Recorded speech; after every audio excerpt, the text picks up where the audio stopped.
19 जनवरी 2026। उत्तर प्रदेश के एटा डिस्ट्रिक्ट का रहने वाला 12 साल का देवांश हर रोज की तरह दोपहर के करीब 2:17 पर अपने घर आता है। घर आते ही सबसे पहले देवांश अपने दादाजी गंगा सिंह साक्य को प्रणाम करता है, बट इसके बदले देवांश के दादाजी ने कोई रिस्पॉन्स नहीं किया था। इनफैक्ट देवांश को लगा कि शायद दादाजी सो रहे हैं। एंड इसके बाद देवांश सीढ़ियों के द्वारा अपने घर के सेकंड फ्लोर पर जाता है और वहां जाकर देखता है कि देवांश की मां यानी रत्ना देवी अनकॉन्शियस हालत में पड़ी है। एंड उसी घर में कुछ ही दूरी पर देवांश देखता है कि सेम हालत में देवांश की बड़ी बहन यानी कि ज्योति एंड देवांश की दादी श्यामा देवी सेम उसी हालत में है। अब 12 साल के देवांश के लिए यह नज़ारा देखना किसी बुरे सपने से कम नहीं था। अब देवांश अपने ही घर के सामने रहने वाली आंटी अनीता देवी को बताता है।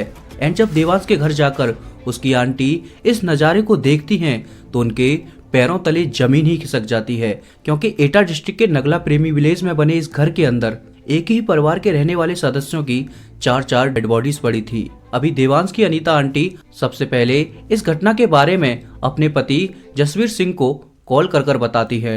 नाउ इसी दौरान यह खबर अब तक पूरे गांव में फैल चुकी थी।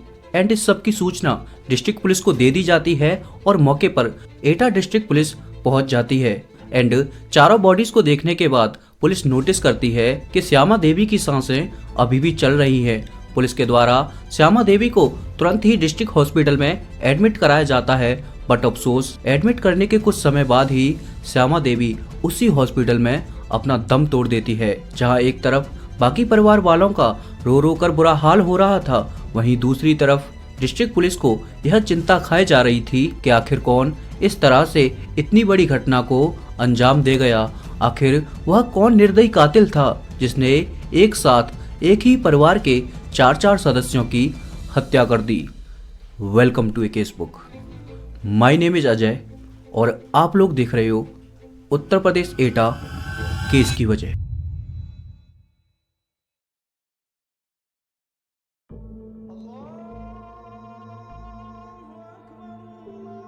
पंद्रह साल पहले उत्तर प्रदेश डिस्ट्रिक्ट कासगंज के ऊंचा नगरिया गांव के अंदर गंगा सिंह साक्य अपनी पत्नी श्यामा देवी के साथ रहा करते थे।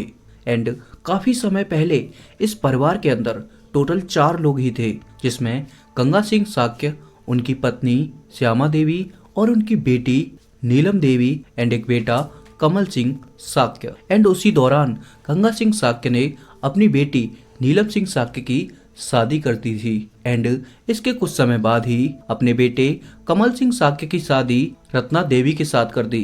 एंड तकरीबन 15 साल पहले यह परिवार डिस्ट्रिक्ट कासगंज के ऊंचा नगरिया गांव को छोड़ डिस्ट्रिक्ट एटा के नगला प्रेमी गांव में आकर रहने लगे थे। एंड यहीं पर गंगा सिंह साक्य ने एटा के अंदर सिकोवाबाद रोड पर अपना एक क्लिनिक भी खोला था, क्योंकि गंगा सिंह साक्य पहले से एक डॉक्टर भी थे और उनकी चाह थी कि जो उनका बेटा कमल सिंह साक्य है वह भी डॉक्टरी लाइन में ही जाए। इसीलिए गंगा सिंह साक्य ने अपने बेटे कमल सिंह साक्य के लिए अपने क्लिनिक के पास ही एक मेडिकल स्टोर खुलवाया। एंड शादी के कुछ समय बाद कमल सिंह की पत्नी रत्ना देवी ने एक बेटी को जन्म दिया, जिस बेटी का नाम लक्ष्मी रखा गया और उसकी उम्र फिलहाल 24 साल है। एंड उसके 2 साल बाद ही रत्ना देवी ने एक और बेटी को जन्म दिया, जिस बेटी का नाम ज्योति है और उसकी उम्र भी 22 साल है। एंड उसके कुछ समय बाद रत्ना देवी ने एक और बेटे को जन्म दिया, लेकिन उसी समय पर बदकिस्मती से कमल सिंह के उस बेटे की डेथ हो गई, क्योंकि कहा जाता है कि जिस परिवार में केवल बेटियां ही हो ना हो, उस परिवार के लोगों की जरूर से इच्छा होती है कि उनके पास एक बेटा भी हो। एंड इसी वजह से कमल सिंह ने अपनी बहन नीलम देवी से रिक्वेस्ट करते हुए कहा कि वह अपने छोटे बेटे देवांश को उसे सौंप दे, लेकिन कमल सिंह के कहने पर उसकी बहन नीलम ने अपने बेटे को गोद देने से साफ इनकार कर दिया। लेकिन जब यही रिक्वेस्ट कमल सिंह की मां यानी श्यामा देवी ने की तो अपनी मां की बात मान नीलम ने अपने बेटे देवांश को कमल सिंह को गोद दे दिया। अब यह परिवार पूरी तरह से पूरा हो चुका था। परिवार के अंदर खुशियों का माहौल था। कमल सिंह हर रोज अपने मेडिकल स्टोर पर जाता। इस मेडिकल स्टोर के काम में उसकी बड़ी बेटी लक्ष्मी कमल सिंह का पूरा हाथ बटाती एंड यहीं पर कमल सिंह की छोटी बेटी ज्योति ने एमए की पढ़ाई कंप्लीट करने के बाद एटा शहर जाकर अपनी कोचिंग ज्वाइन कर ली। एंड कुछ सोर्सेज का ऐसा कहना है कि जिस दौरान ज्योति ने एटा के अंदर कोचिंग ज्वाइन की थी, उसी दौरान ज्योति को चंडीगढ़ के रहने वाले अनुराग सक्सेना के साथ प्रेम हो गया था। तकरीबन 4 साल पहले ज्योति नोएडा के अंदर एक बैंक में जॉब करने के लिए चली गई, जहां एक तरफ ज्योति बैंक में काम करती, वहीं दूसरी तरफ बैंक का काम खत्म होने के बाद अनुराग सक्सेना से कॉल पर बातें किया करती थी। एंड इन दोनों का यह लॉन्ग डिस्टेंस रिलेशनशिप धीरे धीरे काफी आगे बढ़ चुका था और यह दोनों हर हाल में बस शादी करना चाहते थे। लेकिन ज्योति अपने पिता को अनुराग के बारे में बताने से काफी डरती थी। एंड जिस समय पर ज्योति नोएडा में रहकर जॉब कर रही थी, उसी समय पर ज्योति के दादाजी यानी कि गंगा सिंह साक्य को कैंसर जैसी भयानक बीमारी हो गई थी। एंड पूरे 3 साल इलाज चलने के बाद गंगा सिंह साक्य बेड रेस्ट पर चले गए। अब पूरे परिवार की जिम्मेदारी पूरी तरह से कमल सिंह साक्य के कंधों पर आ चुकी थी, क्योंकि एक तरफ कमल सिंह के पिता की तबीयत खराब हुई थी, वहीं दूसरी तरफ ज्योति भी नोएडा से अपनी उस जॉब को छोड़कर अक्टूबर 2025 में वापस आ गई थी। एंड आने के 1-2 दिन बाद ही ज्योति ने हिम्मत जुटा अपने इस प्रेम प्रसंग के बारे में अपने पिता कमल सिंह को बता दिया।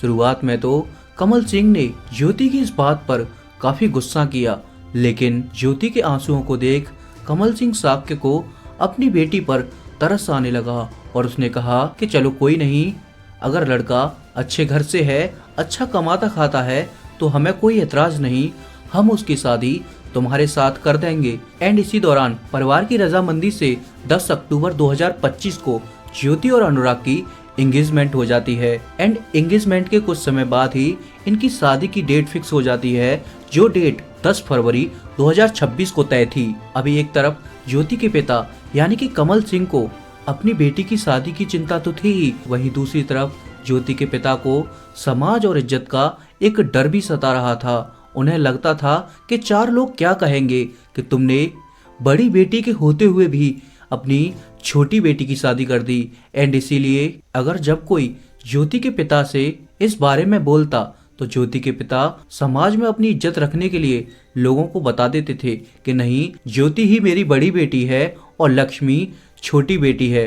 अब इधर शादी की डेट नजदीक आने वाली थी और ज्योति के ससुराल वालों ने ज्योति के पिता से इस शादी के लिए 4 लाख रुपए देने की मांग की। अब इधर ज्योति के पिता ने जितनी भी सेविंग्स की थी वह ऑलरेडी उसने अपने पिता यानी गंगा सिंह साक्य के इलाज में खर्च कर दी थी। अब ज्योति के पिता कमल सिंह पर काफी प्रेशर था, एक तरफ पूरे समाज का प्रेशर, दूसरी तरफ उसकी बेटी की शादी की डेट नजदीक आ चुकी थी और पैसों का भी कोई बंदोबस्त नहीं था। एंड जब कभी कमल सिंह साक्य अपने घर पर होता तो उसकी बेटी या फिर पत्नी उससे पैसों को लेकर झगड़ते रहते थे। वह कहते थे कि वहां से बार बार कॉल आ रहा है, आखिर तुम पैसे कब भेजोगे, क्योंकि शादी नजदीक आने वाली है और उन लोगों को भी सामान वगैरह खरीदना है। एंड कुछ सोर्सेस का ऐसा कहना है कि यहीं पर कमल सिंह हर बार अपने परिवार को यह सराहना दे देता था कि उसके पैसे किसी फाइनेंसर के पास हैं, जैसे ही वह उन पैसों को देगा मैं तुम्हें पैसे लाकर दे दूंगा। लेकिन शादी की डेट नजदीक आते जा रही थी और कमल सिंह पैसों का इंतजाम नहीं कर पा रहा था। कमल सिंह मेडिकल स्टोर पर अपनी बड़ी बेटी लक्ष्मी को बिठा दोपहर के करीब 12:40 पर अपने घर पर खाना खाने के लिए जाता है।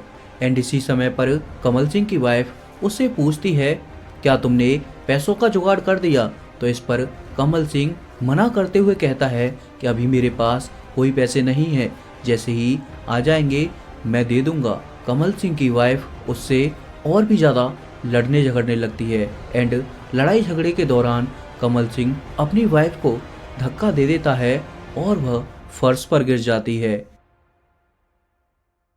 अभी गुस्से में आया कमल सिंह अपनी छत पर जाता है और एक इंटरलॉक वाली ईंट उठाकर लाता है और अपनी पत्नी के एक बाद एक वार कर वहीं पर उसकी हत्या कर देता है। अब इस नज़ारे को देख जब उसकी बेटी अपनी माँ को बचाने की कोशिश करती है और कहती है तुम कैसे पिता हो, एक बेटे की शादी भी नहीं कर पा रहे, तो इस पर कमल सिंह उसी ईंट से अपनी बेटी की भी हत्या कर देता है और कहता है यह सब केवल तेरी वजह से ही हो रहा है। एंड इसके कुछ समय बाद ही मौके पर कमल सिंह की माँ यानी श्यामा देवी पहुंच जाती है, तो गुस्से में आ कमल सिंह अपनी माँ पर भी एक के बाद एक वार करता है और इस घटना को अंजाम देने के बाद वह उस घर से जाने लगता है।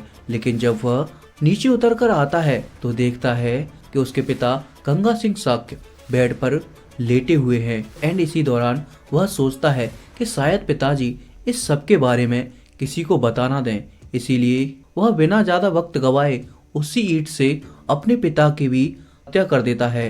हत्या करने के बाद 1:55 पर अपने घर से मेडिकल स्टोर के लिए चला जाता है, जहां जाकर वह सबसे पहले अपनी बड़ी बेटी यानी लक्ष्मी से 500 रुपये मांगता है और 500 रुपये लेने के बाद कासगंज रोड पर बनी एक पेट्रोल पंप के पास जाकर पेट्रोल डलवाता है। लेकिन इस सब के बीच ही तकरीबन 2:17 पर कमल सिंह का छोटा बेटा देवांश घर जाता है, इस नज़ारे को देखता है और जैसा कि मैंने शुरुआत में बताया था वह अपनी पड़ोस वाली आंटी को बुलाकर लाता है और मौके पर मोहल्ले वालों के साथ डिस्ट्रिक्ट पुलिस, फॉरेंसिक टीम और डॉग स्क्वाड को बुला लिया जाता है। अब डॉग स्क्वाड की मदद से पूरे घर को इन्वेस्टिगेट किया जाता है। वहीं पर जो डॉग्स थे वह उसी घर के अंदर बार बार से घूम रहे थे एंड इसी वजह से पुलिस को यह शक होने लग जाता है कि हो ना हो इस घटना के पीछे इसी घर के किसी सदस्य का ही हाथ है। अभी पुलिस पास में ही बने घर के सीसीटीवी कैमरा को खगोलना शुरू करती है। वहीं पुलिस पाती है कि देवांश से पहले तकरीबन 12:40 पर कमल सिंह उस घर के अंदर गया है, 1:55 पर बाहर आया है, लेकिन 1:55 से 2:17 इस घर के अंदर कोई भी नहीं आया था और इसके बाद देवांश ही इस घर के अंदर आया था। एंड पुलिस के जो शक की सुई थी अब वह सीधा कमल सिंह पर आकर रुकती है और पुलिस जब कमल सिंह को ध्यान से देखती है तो वह नोटिस करती है कि जो कमल सिंह ने शूज पहन रखे थे उन पर कुछ ब्लड स्पॉट थे। एंड कमल सिंह के शूज पर यूं ब्लड स्पॉट का मिलना पुलिस के लिए एक काफी बड़ा एविडेंस था। अब इन सभी एविडेंसेस के चलते पुलिस कमल सिंह को हिरासत में ले लेती है और उससे इन्वेस्टिगेशन करती है। इन्वेस्टिगेशन के दौरान कमल सिंह अपने इस घिनौने अपराध को कबूल कर लेता है। अभी कमल सिंह तो पुलिस की हिरासत में था, लेकिन जो घर पर 4 लाशें थीं, सवाल ये था कि उन सभी लाशों को आखिर चिता कौन देगा। एंड 20 जनवरी 2026 को भूतेश्वर शमशान घाट के अंदर देवांश के द्वारा ही उन चारों चिताओं को आग दी जाती है। तो दोस्तों इतनी सी ही थी आज के इस केस की स्टोरी। बाकी आप लोगों के पास इस केस से रिलेटेड कोई इन्फॉर्मेशन है तो आप उसे कमेंट बॉक्स में जा ड्रॉप कर सकते हो। एंड बाकी आप लोग इस केस के बारे में अगर कुछ कहना चाहते हो तो वह भी मुझे कमेंट बॉक्स में बता सकते हो। एंड आप लोगों को अगर क्राइम स्टोरी सुनना या देखना पसंद है तो इस चैनल को सब्सक्राइब जरूर से कर लेना। बाकी आप लोगों से मैं मिलूंगा एक और नए वीडियो के साथ, एक और नए एपिसोड के साथ। तब तक के लिए अपना ख्याल रखना। धन्यवाद।